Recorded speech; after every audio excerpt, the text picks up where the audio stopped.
Hola, buen día. Bienvenidos a las conferencias de CIMA, Movimiento de Cultura Espírita de Caracas, Venezuela.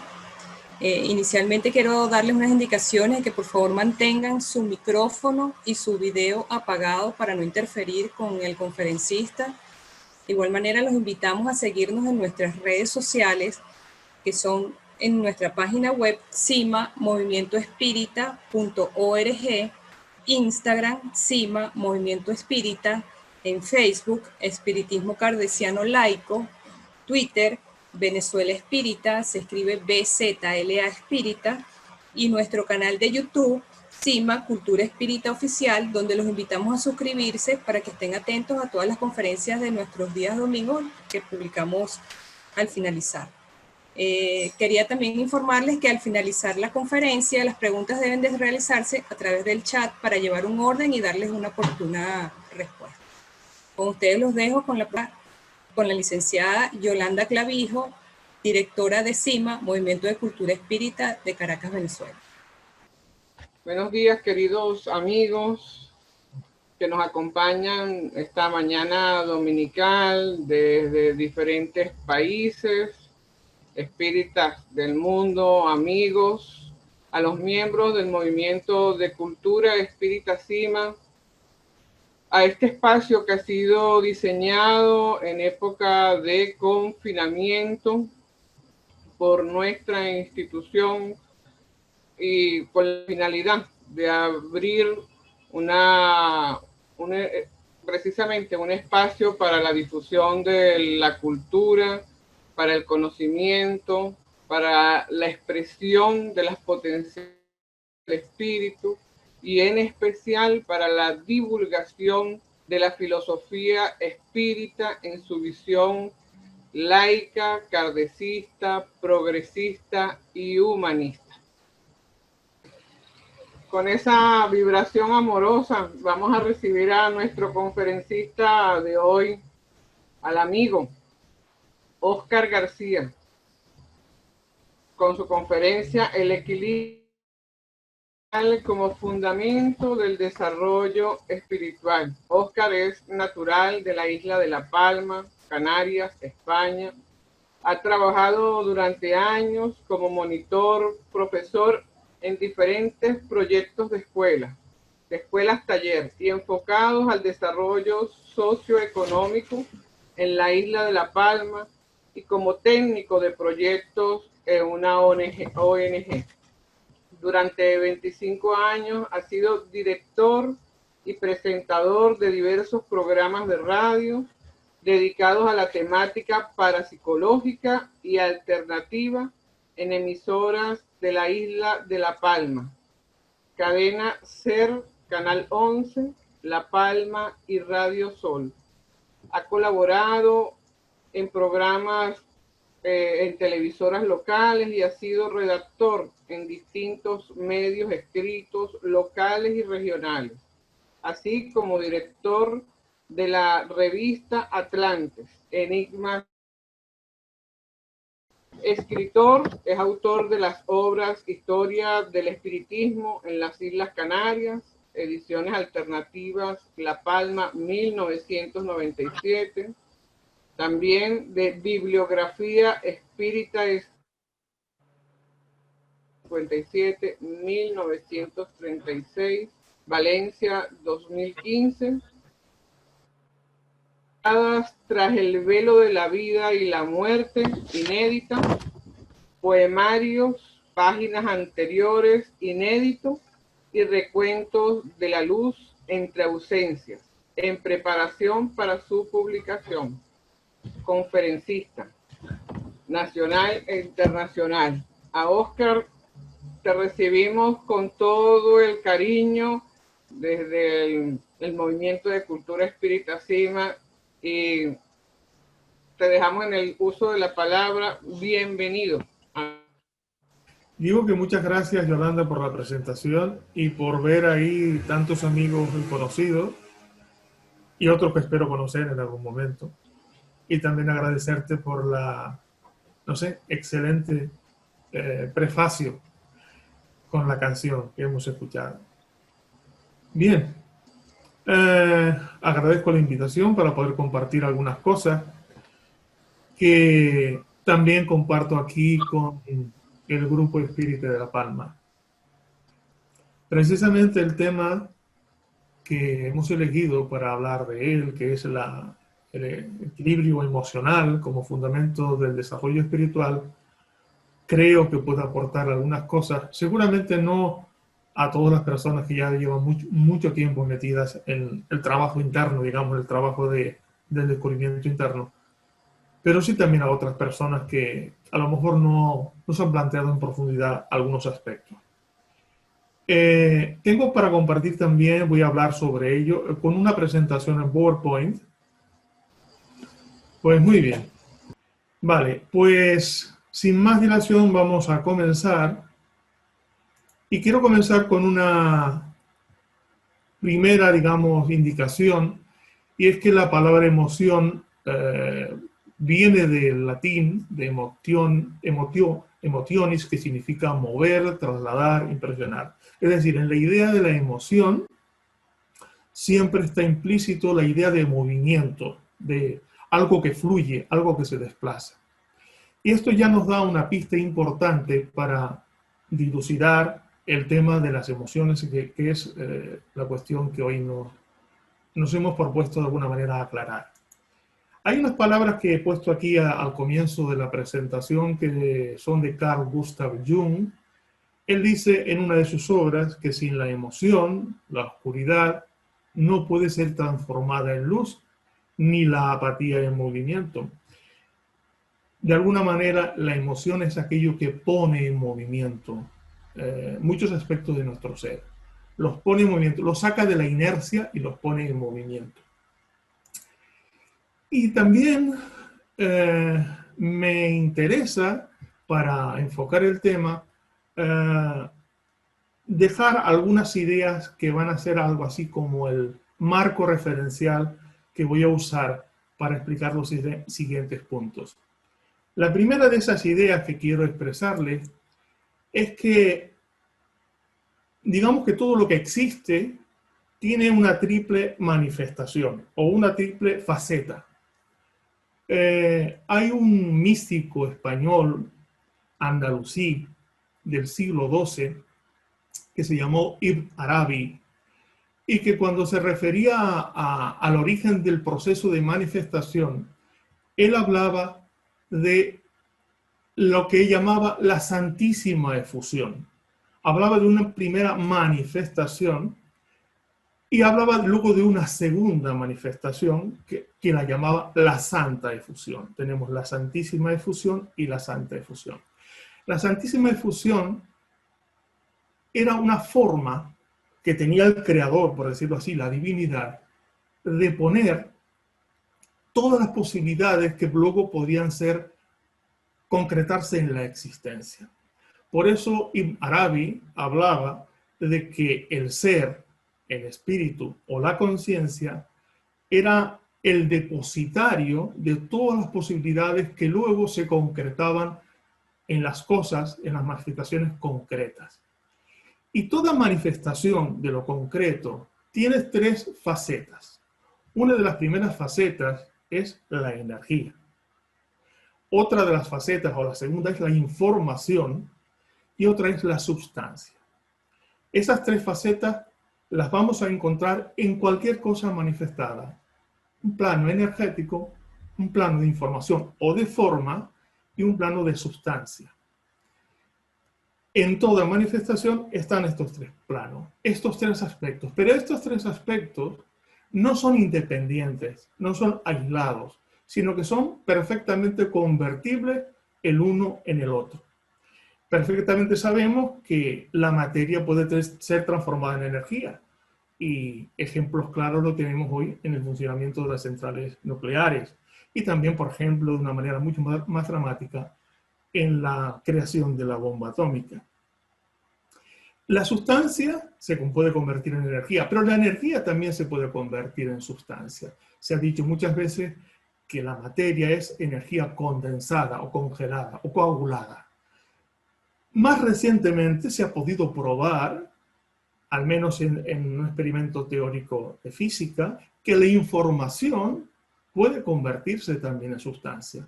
Es decir, para resumir, los tres aspectos de la energía, la información, es aquello que forma desde dentro, y la sustancia son convertibles entre sí, son solo aspectos de una misma realidad única, que aquí en el gráfico que ustedes pueden ver, pues ponemos como ser, espíritu o conciencia. Walt Whitman, el gran poeta norteamericano, uno de mis poetas de referencia, me encanta su obra, dice en su maravillosa obra Hojas de hierba, tiene una frase que él habla, dice: "Oh, el enigma triple, el estanque oscuro y profundo, desatados e iluminados".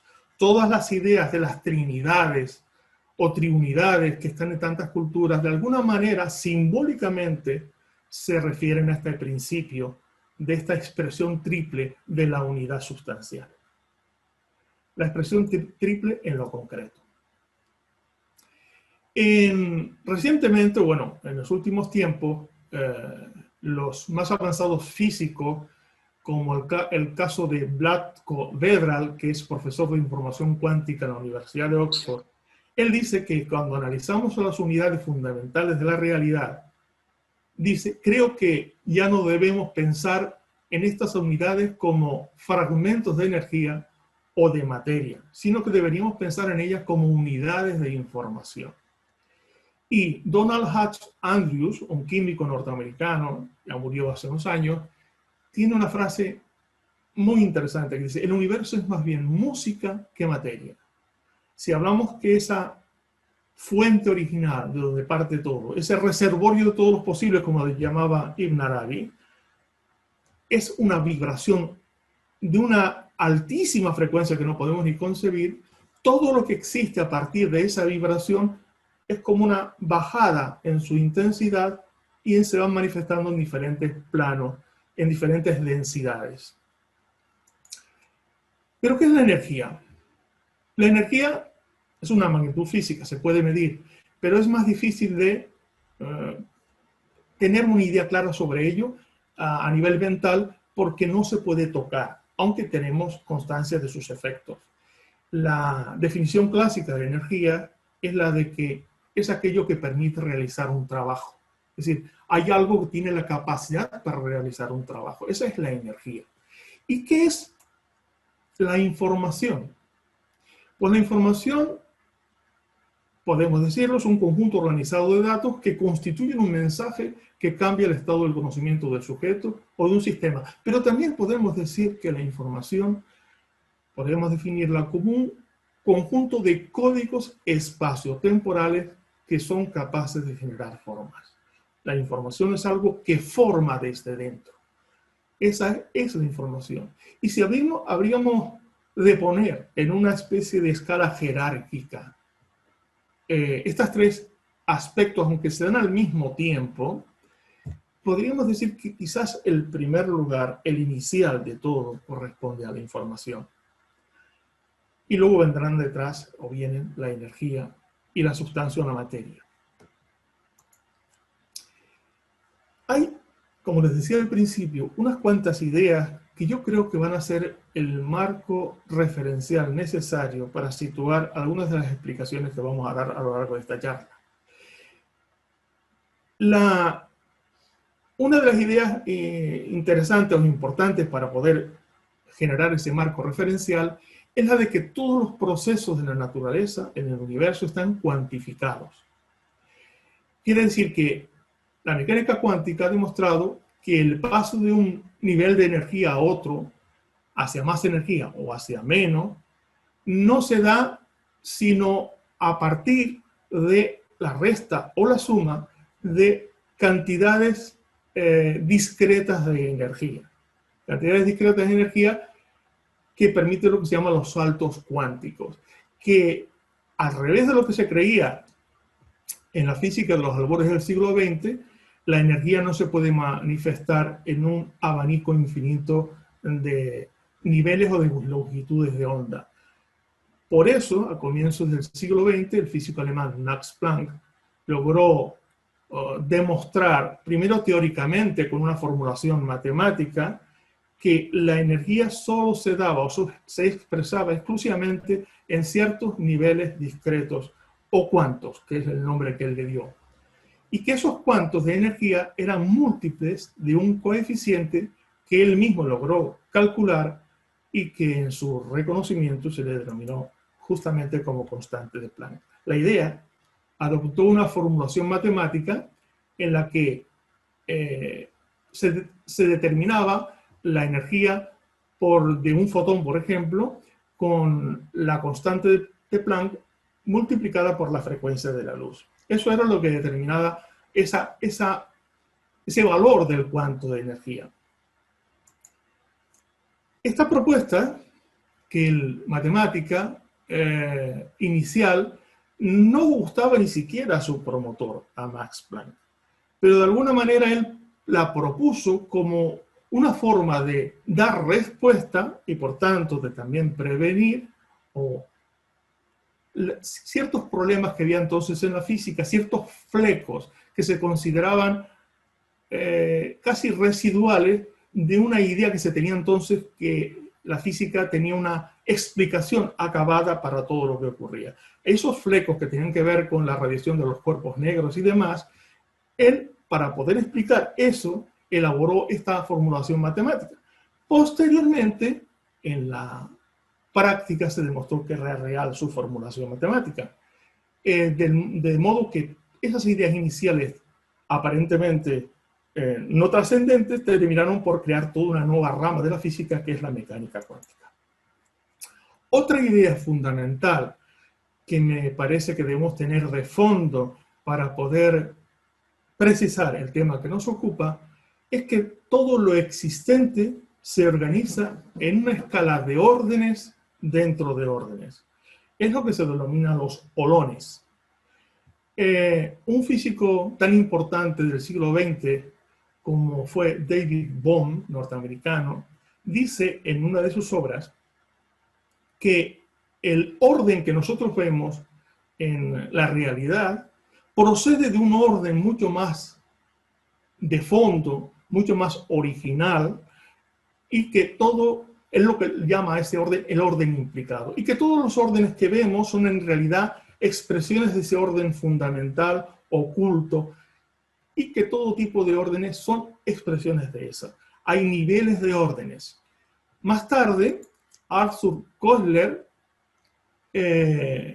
definió precisamente que la realidad no estaba compuesta de cosas, ni de procesos, ni de átomos, ni de partes, sino de lo que él llamaba totalidades partes, y les dio el nombre de holones. De alguna manera, la definición de holón es que hay niveles de orden que forman una totalidad, pero que ese mismo nivel de orden, en un contexto mayor, es solo una parte de él. Es decir, que hay órdenes dentro de órdenes. Tal como vemos en la ilustración que tenemos aquí, en el nivel 1 de orden, el nivel 2 incorpora al 1, pero tiene un contexto mayor. El nivel 3 incorpora al 2 al 1, pero tiene un contexto mayor. Esta es la idea de holón. Órdenes que son totalidades, pero que cuando se alcanza un nivel mayor de orden, son partes de otro orden mayor. Es decir, el significado de esto que estamos hablando es que la verdad es siempre contextual. Está referida a un contexto. Una verdad en un contexto deja de ser verdad o tanta verdad en otro contexto mayor. Cuando hablamos de emociones, nos estamos refiriendo al movimiento de las energías psíquicas, las cuales en ese movimiento generan estados orgánicos mentales, debido a las fluctuaciones que se originan en nuestro campo energético. Precisamente la diferencia de potencial entre lo deseado y lo percibido es el factor que moviliza nuestro campo energético, desencadenando los estados emotivos. Cuanto mayor es esa diferencia, cuanto mayor hay diferencia entre lo que deseamos y lo que percibimos, finalmente, las emociones son más extremas, son más inferiores y son más desvitalizantes. Cuando hay una fijación, cuando hay un anclaje, un bloqueo o una psicorragia de las energías emotivas, se producen diversos estados morbosos en nuestro mundo anímico y emocional. Pero cuando se alcanza el nivel del equilibrio, de la paz y de la serenidad, esas marejadas que se producen a nivel emocional comienzan a amainar y van tendiendo hacia un proceso de un ánimo equilibrado. Desde ese punto de vista, el ánimo equilibrado permite que hacia el ser humano que esté en ese estado, la energía de la fuente, del origen, de allí de donde todo mana, comienza a llegar en mayor cantidad y en mayor calidad. Es decir, que la energía disponible para quien está equilibrado emocionalmente aumenta considerablemente con respecto a quienes no están equilibrados emocionalmente. De alguna manera se profundiza y perfecciona el sentimiento, reflejando ese mayor nivel de equilibrio emocional. La mente, yo la llamo siempre la señora de la forma, en el sentido de que cada pensamiento tiene una frecuencia particular y contiene una información que es capaz de originar una forma. Además, tiene un color propio relativo a esa frecuencia que tiene ese pensamiento, un color en la propia sustancia mental. Las formas mentales se asocian de manera natural y automática con las emociones. Prácticamente no podemos decir que hay una forma mental que no esté asociada a una carga emocional. De hecho, las cargas emocionales son muchas veces los detonadores de la actividad mental. Hay 4 principios generales que regulan la producción de las formas de pensamiento. Son la calidad, el carácter del pensamiento, determina su color, la naturaleza del pensamiento determina su forma, lo definido del pensamiento determina su precisión y nitidez, y la firmeza y la fuerza del pensamiento determinan su duración y su tamaño. ¿Cómo se genera un sentimiento? Es importante distinguir la emoción del sentimiento. El sentimiento es algo compuesto de 2 cosas. Por un lado, una carga emocional, una carga energética emocional, y por otro lado, de un significado que le asigna a la mente.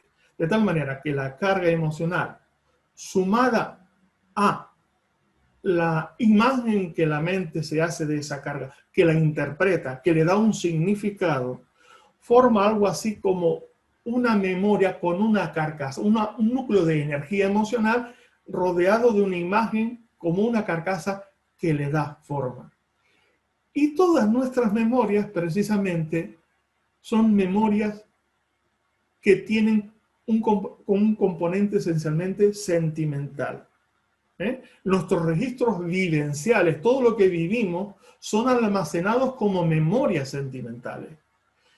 Por eso cuando se hacen terapias en las que se emplea la hipnosis regresiva, intentando encontrar el núcleo de algún problema en la persona o los pacientes, cuando se llega a la experiencia que determinó el problema, por ejemplo, el terapeuta siempre hace un trabajo para deslindar, de un lado, la interpretación del suceso. Es decir, nosotros no almacenamos los hechos tales y como han sucedido, sino cómo los hemos interpretado. Por tanto, deslindar la interpretación de la energía emocional que está ahí encerrada permite en muchas ocasiones desbloquear y curar muchos problemas suscitados a través de una experiencia o de una vivencia pues, traumática. Es decir, nuestras memorias, repito, son memorias sentimentales. No es lo que ha sucedido, sino es cómo lo hemos interpretado. A su vez, las emociones pueden verse, pueden sentirse por otra persona ajena a quienes la experimenta. Es lo que aparece en el aura, Como bien sabemos, el aura humana consiste en una irradiación sutil del cuerpo periespiritual que tiene varias capas y colores y que revela nuestro estado de conciencia, además de todos nuestros aspectos del funcionamiento físico, emocional, mental y espiritual. El aura es el vehículo de las emociones. Como vehículo de las emociones, algunas escuelas espiritualistas lo denominan el cuerpo emocional o cuerpo de los deseos. En los dominios de la mediunidad, la obra inspirada y que Chico Xavier recibió, encontramos este texto muy interesante. Dice: la expresión visible de nuestros pensamientos más íntimos denuncia nuestra misma condición espiritual, y los que tienen afinidad con la naturaleza de nuestras inclinaciones y deseos se acercan a nosotros por lo que dicen nuestros pensamientos. Personas que son videntes son capaces de ver la energía que nos envuelve. Y esa energía, como tiene formas y colores, pues de alguna manera revela todo nuestro estado emocional, espiritual e incluso de salud física. Esa aura humana manifiesta en muchas ocasiones estructuras. Manifiesta ausencias como de energía, lagunas, y todo ese tipo de malformaciones dentro del aura son reveladores de estados morbosos de algún tipo, de dificultades psíquicas, emocionales o físicas. Sin embargo, una aura bien estructurada, en la que estén representados todos los colores, menos los colores sucios, aceitosos, oscuros, demasiado oscuros, es una aura sana. Yo absolutamente tengo la seguridad de que en el futuro el estudio del aura humana, de nuestra parte emocional y sentimental, va a ser fundamental para la solución de muchos problemas, para la evaluación, para los diagnósticos y para los tratamientos. He encontrado, y quiero compartir con todos, un trozo, un fragmento de un soneto de uno de los más principales poetas espiritistas españoles, el alicantino Salvador Sellés. Creo que puede ser conocido por muchas personas. Salvador Sellés publica en la revista de Estudios Psicológicos de Barcelona en mayo de 1897 un soneto del que solo he extraído un pequeño fragmento porque hace referencia a todo esto que hemos hablado.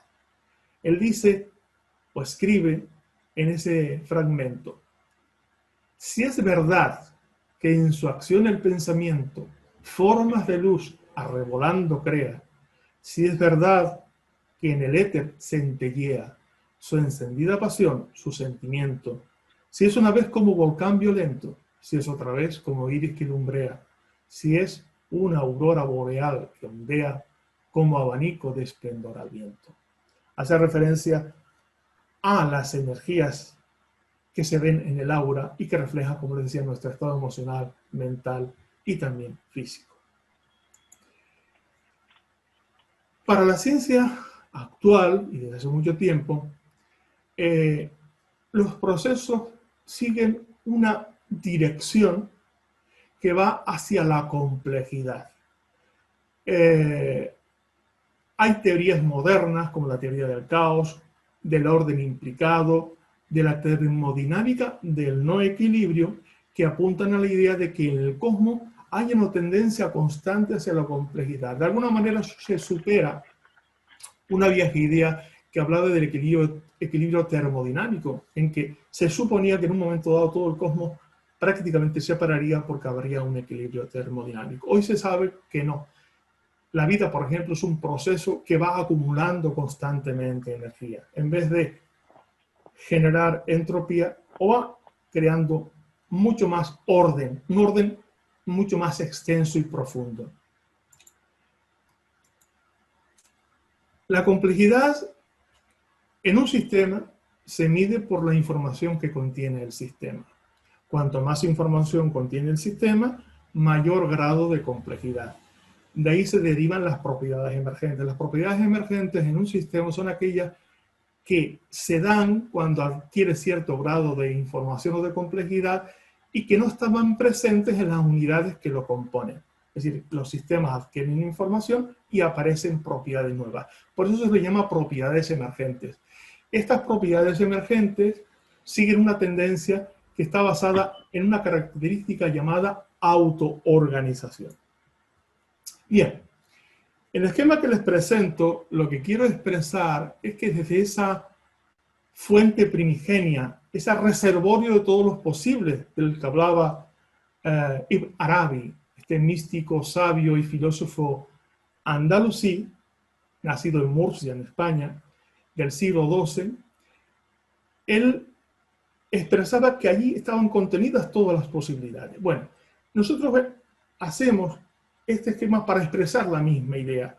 Desde el ser, desde el espíritu o desde la conciencia, que es para mí exactamente lo mismo, hay una especie de proyección graduada de esa realidad suma hasta su expresión más densa. De alguna manera, en esa graduación hacia lo denso, la información se convierte en materia. Y llega un punto en el que esa graduación llega a su mínima expresión. Esa mínima expresión irreductible que los científicos han logrado determinar. Y en ese instante, cuando llega a su mínima expresión, la curva del movimiento se gira y comienza un proceso ascendente. A veces podemos preguntarnos, ¿por qué existe lo creado, lo manifestado? Si la conciencia necesita la experimentación de toda la realidad para hacerse sabio, competente en todo ello, es evidente que si pudiera percibir la realidad en su totalidad desde el principio, quedaría anonadado. De tal manera que esa graduación de la realidad una permite al ser ir viviendo experiencias paulatinas, ir creciendo interiormente y ser capacitándose para abrirse a una realidad mucho más compleja. El proceso hacia la complejidad sigue diferentes pasos cada vez más completos y complejos. El primer paso, esos pasos están siempre guiados por una especie de hilo de oro de la creación que lo conecta todo. Ese hilo de oro que lo conecta todo lo podemos llamar el propósito, un atractor, el centro de gravedad permanente, la vibración guía. Ese atractor está constantemente ahí, desde conecta hasta lo más denso y hasta lo más sutil. Y comienza un proceso de crecimiento de las expresiones en la vida. Comienza como una propiedad que se llama la atracción. La atracción es lo que permite la configuración de las sustancias químicas, las moléculas. A través de la atracción, las moléculas se van creando. Luego después, y siguiéndose esos niveles holónicos, cuando se suma suficiente energía para pasar a otro holón, aparece la sensación. La sensación aparece ya en los primeros microorganismos. Son respuestas al medio, respuestas para adaptarse al medio, para responder a las recepciones que vienen del medio, a las influencias que vienen del medio. Y son como respuestas adaptativas. Posteriormente, cuando esas sensaciones aumentan hasta un nivel en que entramos en otro orden, aparecen los reflejos como registros de sensaciones que desembocan en respuestas automatizadas, respuestas automáticas. Posteriormente al reflejo aparece en el desarrollo de la vida el instinto. Y el instinto en el reino animal son un nivel de registros de reflejo de sus respuestas que se formalizan en eso que llamamos instinto, que son algo así como programas de supervivencia específicos. Cada especie, a partir de los instintos básicos de sobrevivencia, se van definiendo en programas particulares adaptados a cada nicho ecológico que cada especie ocupa. Más allá del instinto, aparece en su momento, y ya entramos en el tema que nos ocupa, aparece el plano de la emoción. Y aparece en los animales superiores, en los mamíferos. Los instintos se organizan en sistemas emocionales complejos y eclosionan en programas de comportamiento mucho más elaborados. Y el plano emocional, en cierta manera, constituye una especie de mente primaria. Una mente automática, pero una mente primaria. Y en el plano humano entramos cuando todos esos programas emocionales presentes en el reino animal, en todas las especies, se resumen, se concentran y aparece la actividad reflexiva en el ser humano, que es el ser con mente individualizada. Se adquiere el pensamiento continuo y la autoconciencia. Este es un proceso hacia la complejidad. Posiblemente, evidentemente, nos quedan más pasos a seguir por encima de la actividad reflexiva hasta estados que podemos llamar de iluminación, de los cuales no vamos a hablar en este instante. Toda esta evolución hacia la complejidad, evidentemente, ha quedado reflejada en el desarrollo de estructuras específicas, que son algo así como la expresión física de los centros reguladores de esos nuevos estadios adquiridos. En el caso de la ontogénesis, que es el desarrollo fetal humano, se sabe, la ciencia sabe, que a lo largo del desarrollo fetal humano se reproduce de una manera acelerada la filogénesis de la Tierra, es decir, las diferentes fases que han atravesado las formas vivas hasta llegar a la etapa humana. Y en el proceso de cerebración, es decir, la estructuración del cerebro, también se refleja este aumento del nivel de complejidad. Así que nos encontramos que las estructuras más internas del cerebro representan las primeras adquisiciones del proceso de cerebración. Y que según avanzamos hacia el exterior, encontramos las últimas estructuras que son las más recientes adquisiciones en el proceso evolutivo. Nos encontramos así que si lo miramos desde dentro hacia afuera, lo primero que encontramos es el cerebro reptil, formado por el tronco cerebral y el cerebelo.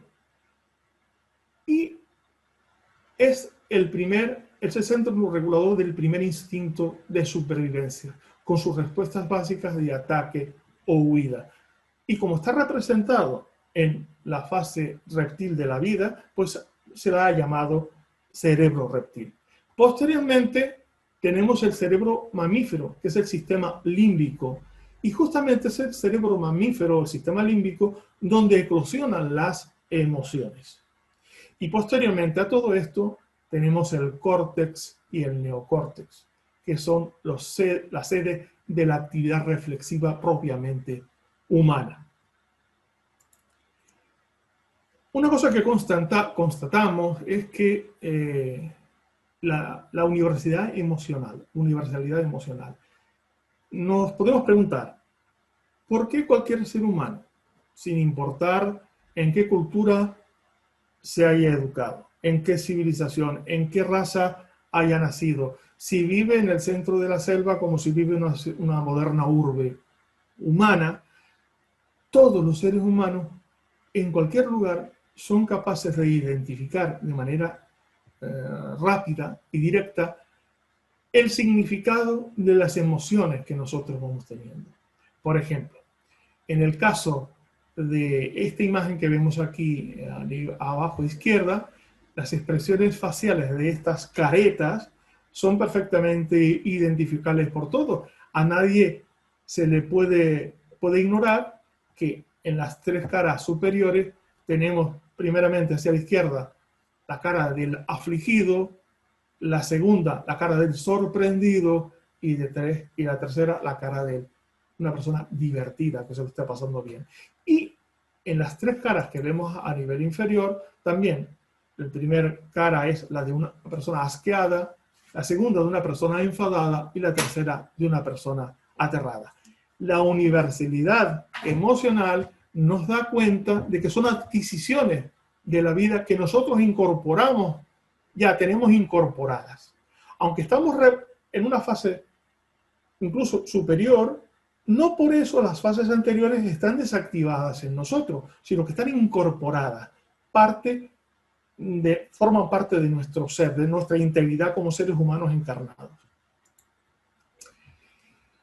Una cosa que se observó, y en esto tenemos el trabajo de Viktor Frankl. Sabéis que Viktor Frankl fue un psicólogo de origen judío que sobrevivió en los campos de concentración nazi. Él hace una observación en su obra más conocida, El hombre en busca de sentido, que quienes estaban en el campo de concentración nazi vivían un proceso de regresión emocional, cuando lo único que tenían por delante es intentar sobrevivir. Era como si su parte más humana o última se desactivara y se regresara a esa parte más instintiva, animal, que está representada en nuestras estructuras cerebrales por el cerebro reptil. De alguna manera ocurre algo en lo psicológico semejante a lo que ocurre en lo fisiológico. Cuando una persona deja de ingerir alimentos, sabemos que lo primero que gasta el organismo eso es la parte de la grasa corporal. Cuando esa grasa corporal se termina, bueno, y el azúcar en la sangre, cuando eso se termina, se comienza a degradar la parte de los músculos. Y lo que el organismo busca es proteger los órganos esenciales para la supervivencia. Pues algo semejante ocurre a nivel psicológico cuando vivimos situaciones muy traumáticas y dramáticas donde lo primordial, por ejemplo, es la sobrevivencia. Y se produce una especie de regresión emocional, de tal manera que Viktor Frankl cuenta en su libro cómo las gentes que vivían en el campo de concentración prácticamente perdían la capacidad de empatía con los demás.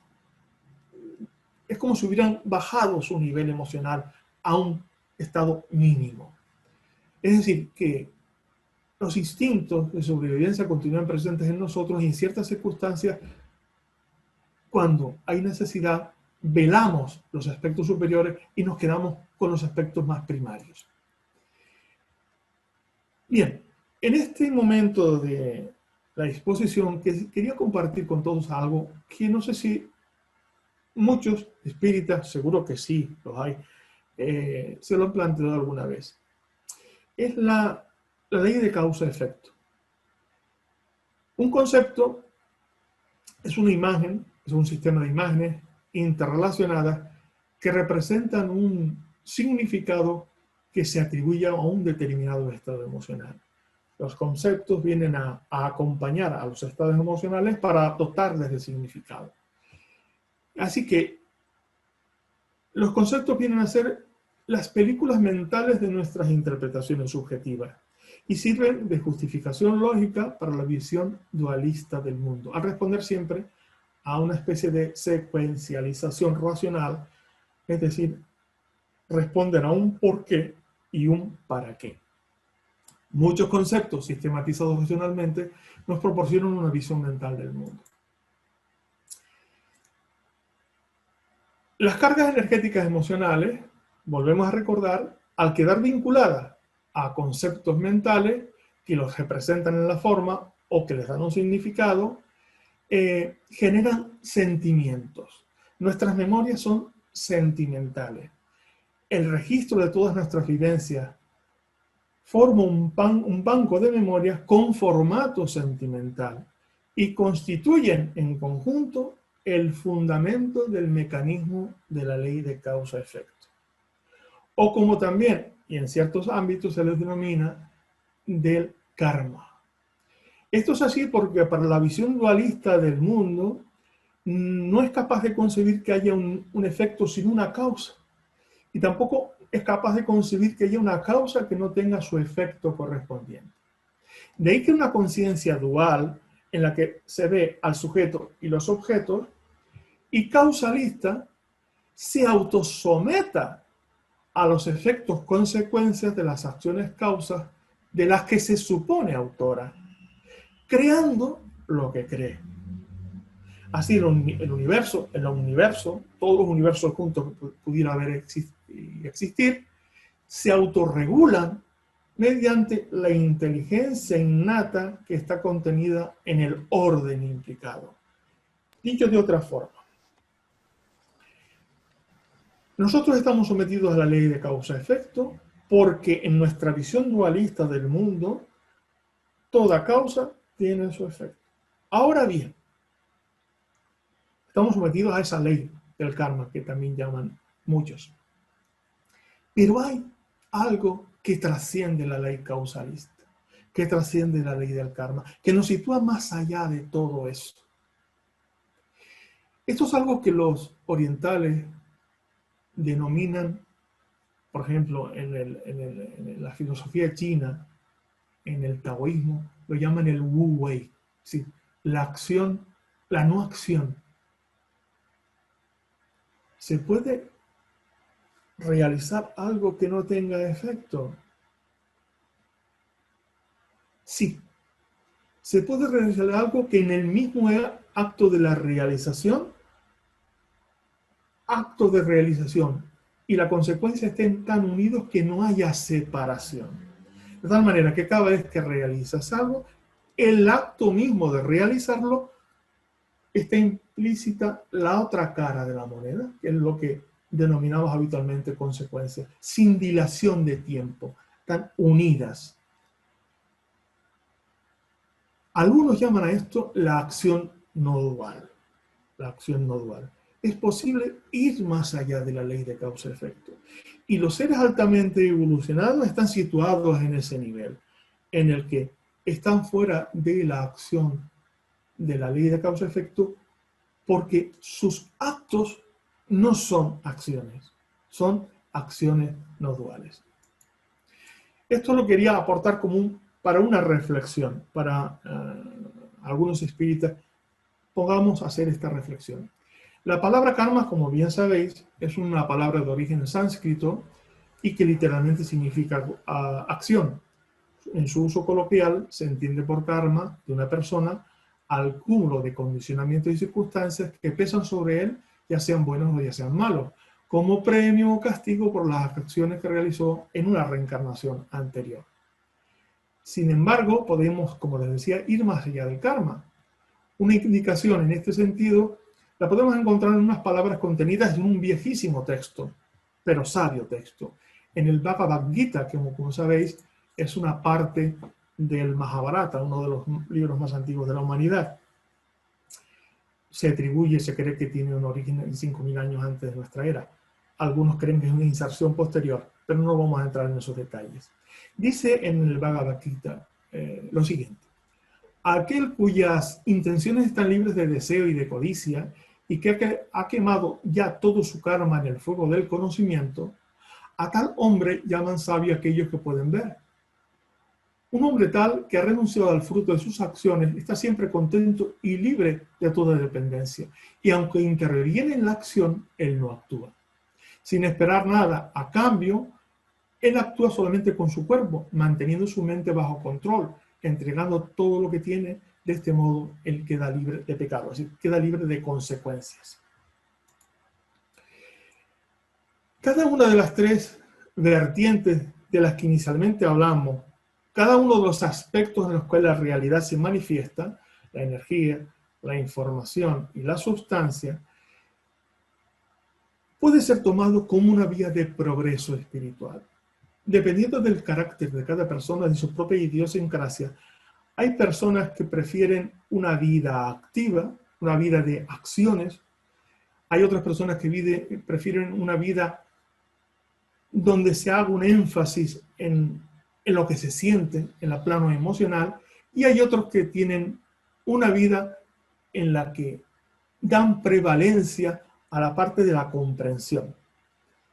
Evidentemente, en ninguno de los tres casos, los otros aspectos menos relevantes están desatendidos, no están presentes, están presentes, pero en un nivel inferior al al que se destaca. Y eso depende de la personalidad de cada cual. En las tradiciones orientales, a esto se le llama los 3 yogas y se les denomina como Bhakti Yoga, Jnana Yoga y Karma Yoga, dependiendo si lo que predomina es la parte energética, si es la parte devocional, si lo que predomina es la parte de comprensión o si lo que predomina es la acción. Exactamente esto ocurre, lo vemos totalmente cuando empezamos a analizar las diferentes personas que nos rodean. Vemos que en cada persona hay un énfasis particular en un aspecto de esto o en otro.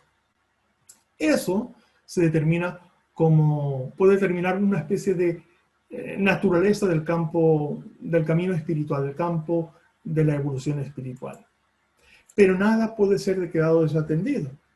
Al final tenemos que equilibrarlos todos. Tenemos que tener comprensión, tenemos que tener una empatía, una conexión energética con todo y tenemos que tener una vida de actos creativos. Curiosamente, el Bhagavad Gita que les he mencionado daba prevalencia a la comprensión, como que la comprensión tendría que ser la cúspide que guía a las otras formas de expresar la espiritualidad. Y precisamente a la comprensión, que es el Jnana Yoga, le dan la denominación o lo definen como el cultivo de la ecuanimidad. Y aquí estamos entrando otra vez de lleno en el tema que nos ocupe. La ecuanimidad es el equilibrio en el plano emocional. Como que la ecuanimidad es la expresión natural del equilibrio emocional. Y eso es justamente lo que quiero destacar ahora, que es la ecuanimidad determinada por la comprensión que guía a las otras expresiones de nuestra propia espiritualidad, lo que permite generar el equilibrio emocional, que es clave, imprescindible para llegar a etapas superiores en la expresión de nuestra espiritualidad. Pongo un pensamiento de David Lloyd en una obra que se llama La no dualidad, que dice más o menos así, que el oro y los guijarros, la alabanza y el oprobio, los amigos y los enemigos, los santos y los pecadores poseen el mismo valor. Pero esta ecuanimidad no es el fruto de una actitud de indiferencia hacia el mundo, sino que es consecuencia de la transformación que experimenta nuestra visión del mundo. La ecuanimidad, vamos a recalcarlo, no es indiferencia. Es otra cosa, y de ello vamos a hablar. Otro filósofo de la India, un maestro espiritual contemporáneo, se llamó Nisargadatta Maharaj, tiene una frase que dice: el descubrimiento de la verdad está en discernir lo falso. Puede conocer lo que no es, lo que es, solo puede serlo. El conocimiento es la contrapartida de la ignorancia. Donde no hay ignorancia, ¿dónde está la necesidad de conocimiento?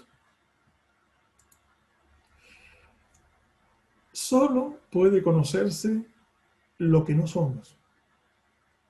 Aquello que queda al margen del conocimiento es lo que realmente somos.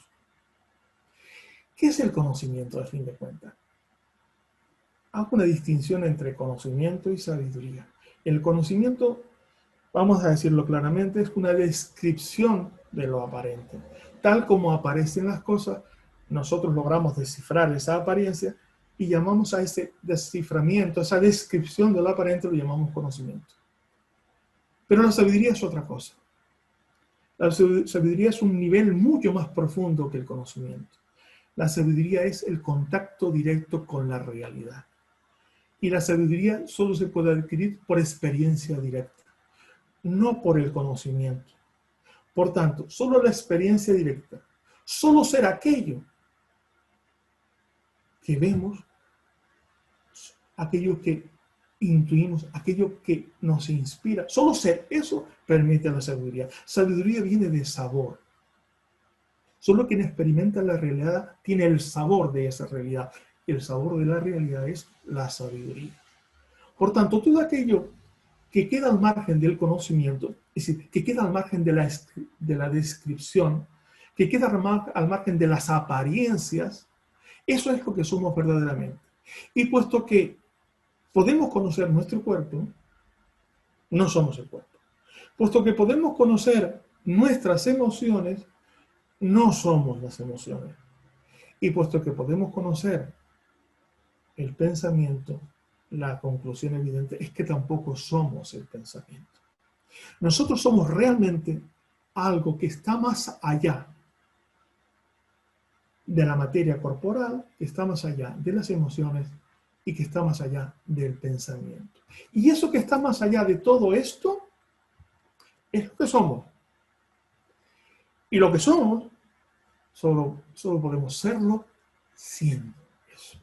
No describiéndolo, solo siéndolo. Por tanto, cuando conocemos lo que no somos, estamos delimitando lo que somos. Para eso sirve el conocimiento, para delimitar justo lo que queda al margen del conocimiento. Y eso justamente somos nosotros. En el conocimiento del mundo emocional, en la comprensión del mundo emocional, hay una herramienta que yo quiero compartir con todos.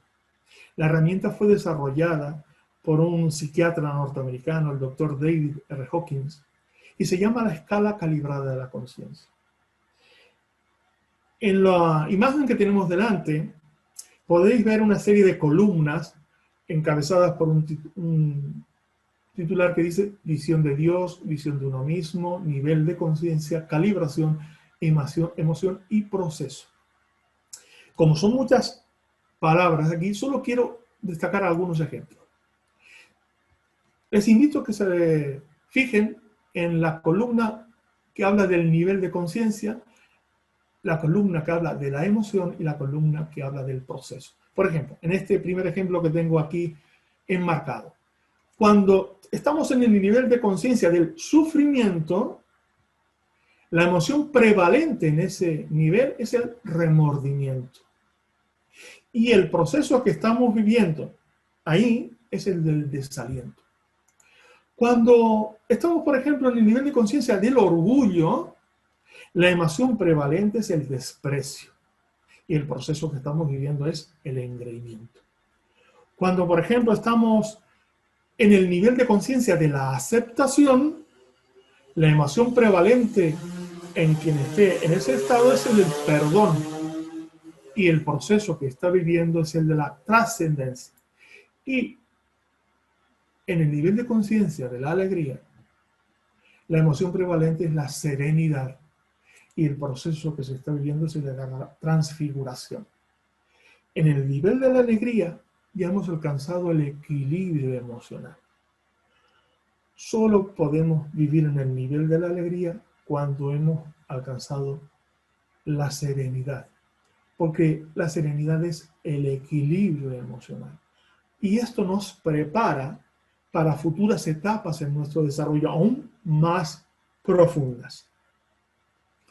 Solo como indicación y como invitación a que se conozca esta herramienta de la escala calibrada de la conciencia del doctor David R. Hawkins, que ya murió en el 2012, pero su obra está por ahí. Es una herramienta fundamental para la comprensión de los estados emocionales y su relación con estados evolutivos. Bien, otro aspecto que nos acerca al equilibrio emocional es la independencia emocional. Yo he puesto aquí que el desapego es el revelador del amor. Hay una enorme confusión en las personas que piensan que aman más cuanto más apegadas están a los demás. Y es justamente lo contrario. El desapego es lo que te permite verdaderamente amar sin condiciones. Ese es el único verdadero amor que existe. El amor sin condiciones, sin pedir nada a cambio.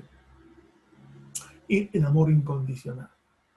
Dice Anthony de Melo, como bien sabéis, fue un jesuita, pero muy influido por la cultura, él era hindú, muy influido por la cultura de la India. Y toda esa comprensión de esa sabiduría milenaria que existe en la cultura hindú, él también la aplicó a su visión del cristianismo. Él dice así: solo el que sabe independizarse de las personas sabrá amarlas como son. Es una independencia emocional, fuera de todo apego y de toda recriminación, lo que hace que el amor sea fuerte y clarividente. La soledad es necesaria para comprenderte fuera de toda programación. Solo la luz de la conciencia es capaz de expulsar todas esas ilusiones y pesadillas en las que estamos viviendo, y con ellas expulsar también los rencores, todas las necesidades y los apegos. El equilibrio emocional está vinculado al desapego. Lo hemos dejado claro ahora. Y a través del desapego entramos en un nuevo estado que algunos lo llaman la actitud del observador, la actitud del observador, la actitud contemplativa.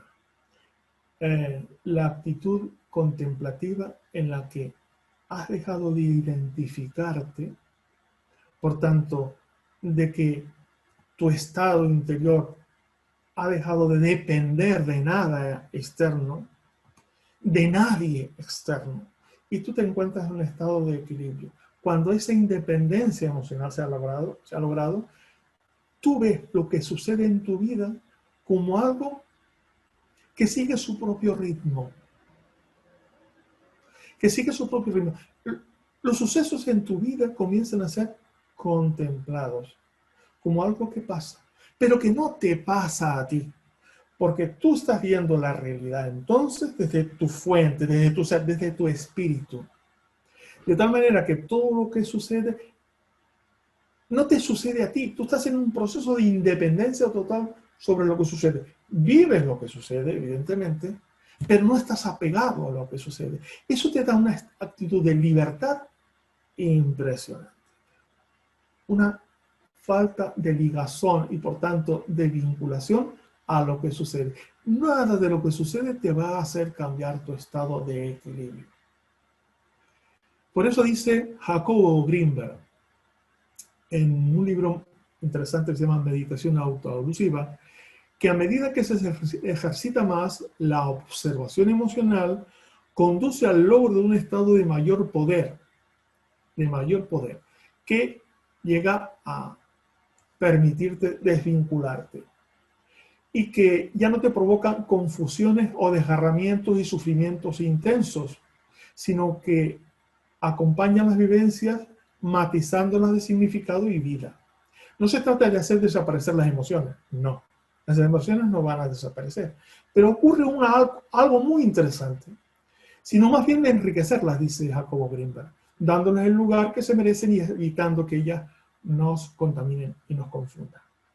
Es decir, el estado de ecuanimidad, el estado de equilibrio emocional, no es un estado de ausencia de emociones, pero sí es un estado de ausencia de apegos a las emociones. Y ocurre otra cosa muy interesante que les voy a comentar. Pero algún comentario más con relación al nivel de conciencia cotidiana en relación o en comparación con el nivel de conciencia en el que ya comenzamos a estar mucho más conectados a la fuente, la conciencia iluminada que podríamos llamar, en que entramos en un estado de contacto con la realidad del yo puro, con la realidad del ser, con la realidad de la conciencia, con la realidad, como diríamos los espiritistas, del espíritu. Porque nuestros pensamientos, nuestras emociones pueden ser observados desde una plataforma ecuánime y desapegada, no identificada con sus contenidos de observación.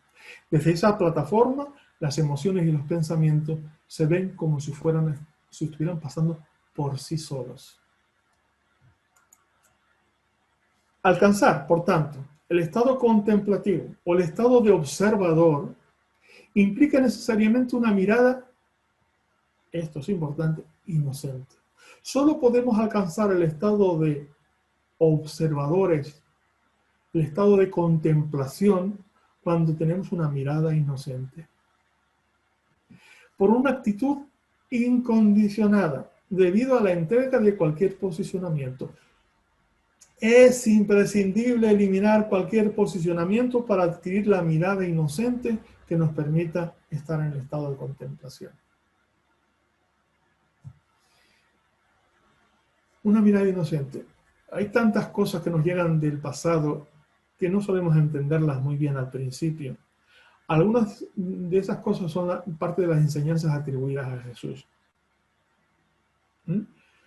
Cuando habla de aquello de no entrarán en el reino de los cielos, que solo los niños o los que son como un niño entrarán al reino de los cielos, en el fondo está hablando de esta actitud inocente, que es la actitud no incondicionada, aquella que ha eliminado preposiciones o posiciones previas.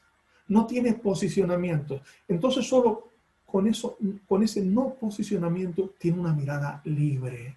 Y una mirada libre es necesariamente una mirada inocente ante todo lo que sucede.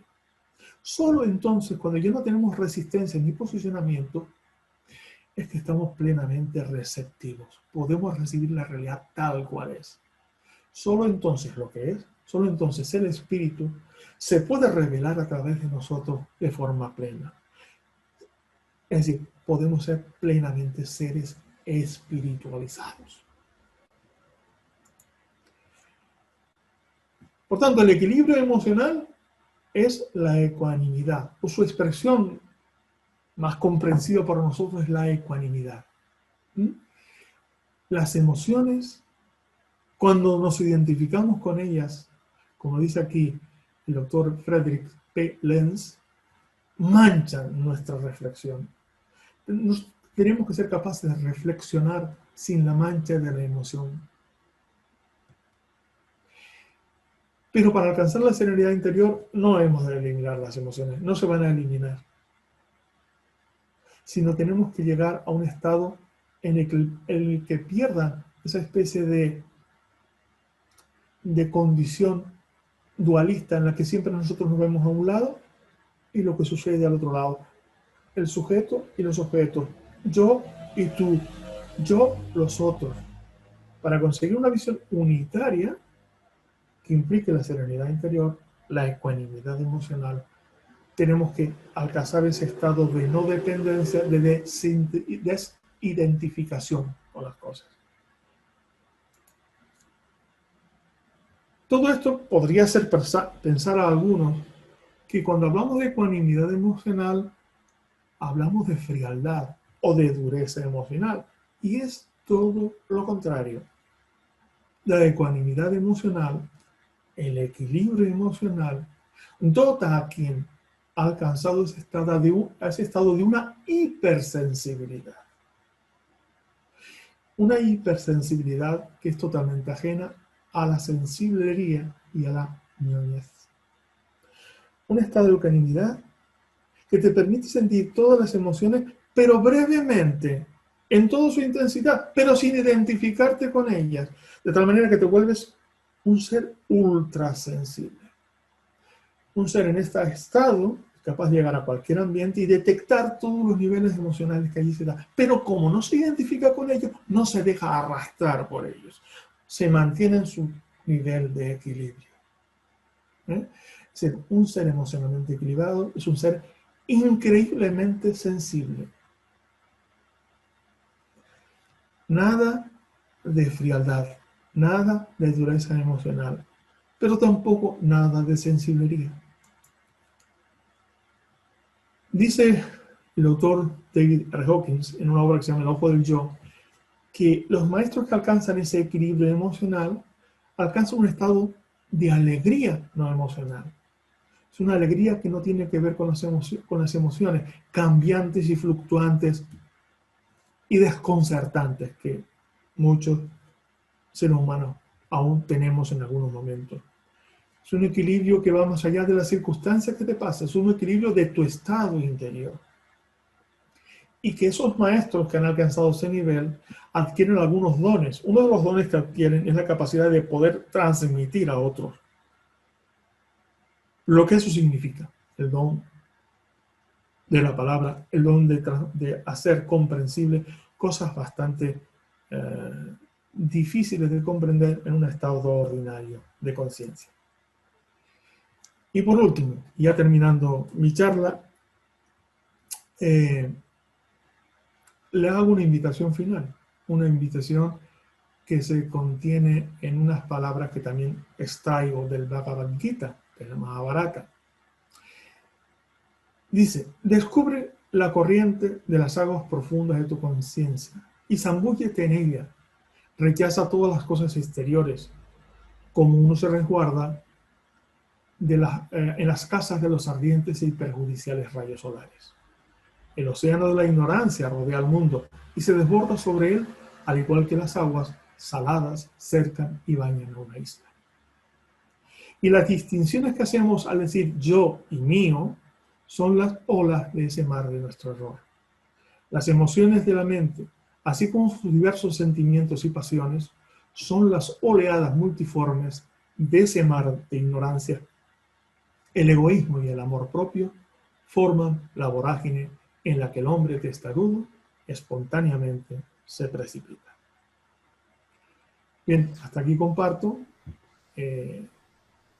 lo que tenía que decirle y nada, estamos abiertos a cualquier intervención, pregunta o comentario que nos quieran hacer. Excelente, Oscar. Vamos a dejar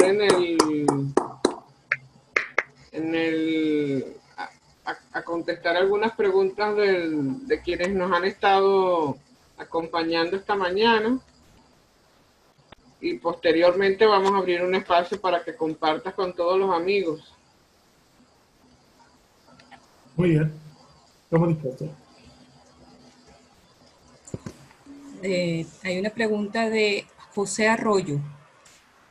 Oscar, ¿podríamos decir que actuar ecuánimemente, plenamente libre de recompensas o interés en lo que presentaba Aristóteles como hacer el bien por el bien mismo?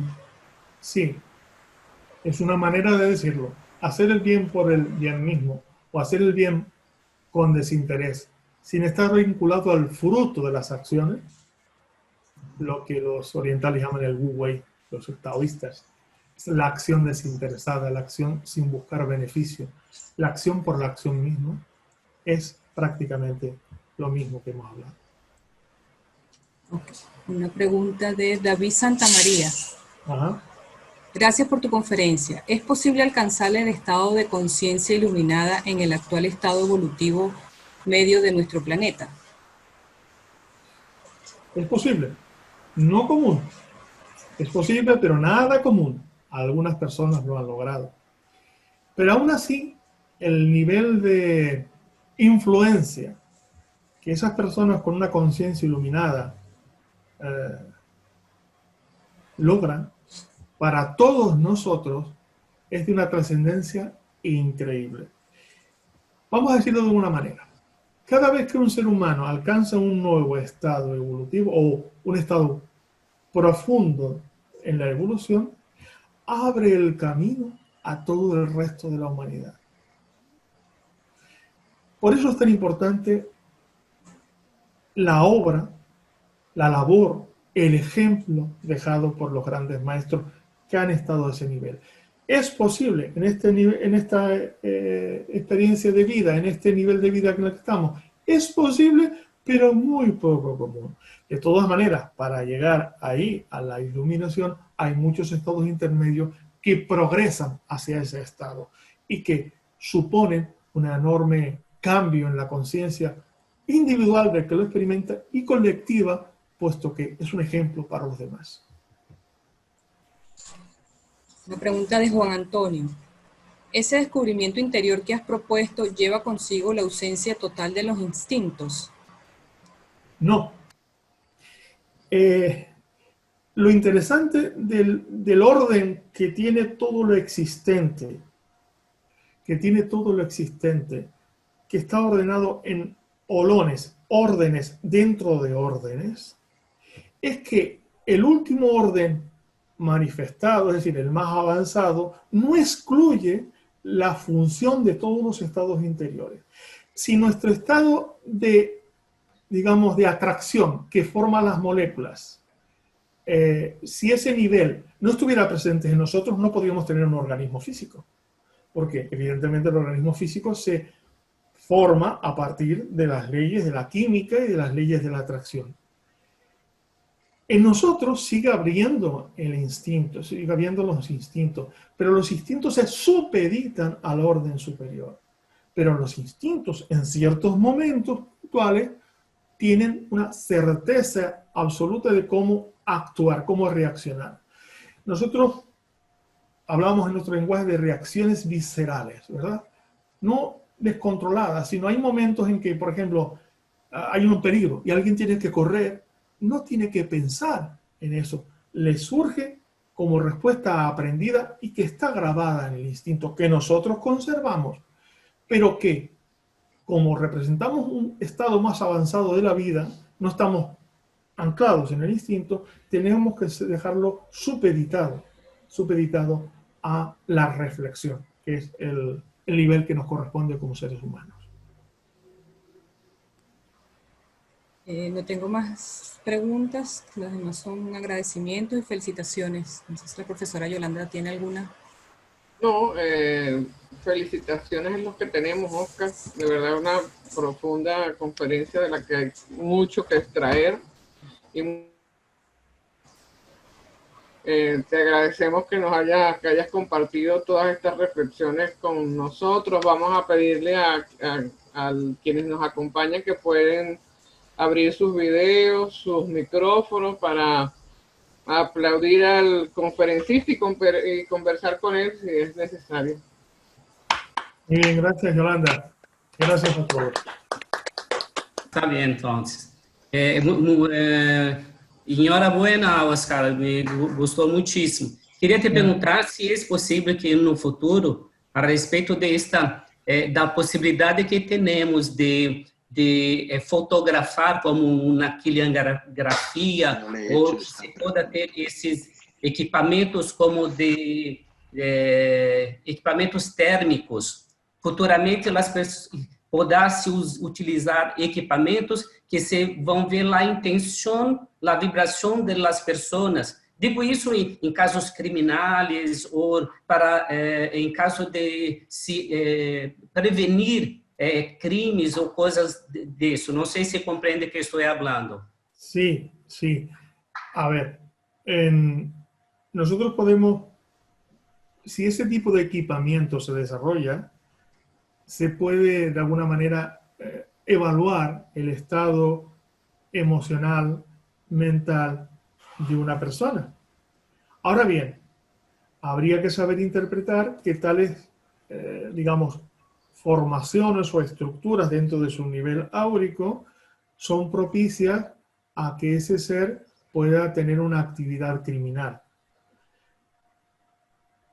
Entonces, más que prevenir el delito, esa evaluación previa podría permitir la reeducación de la persona.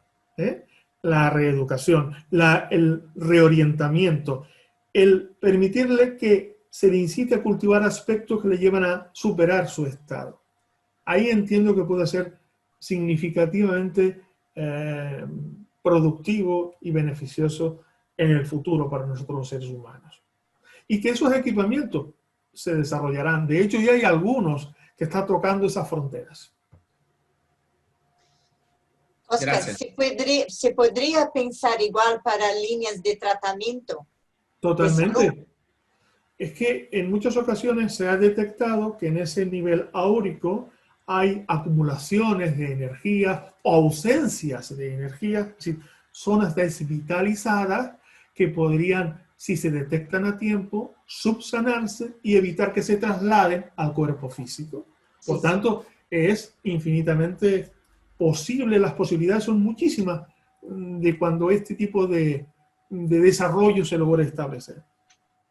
Gracias.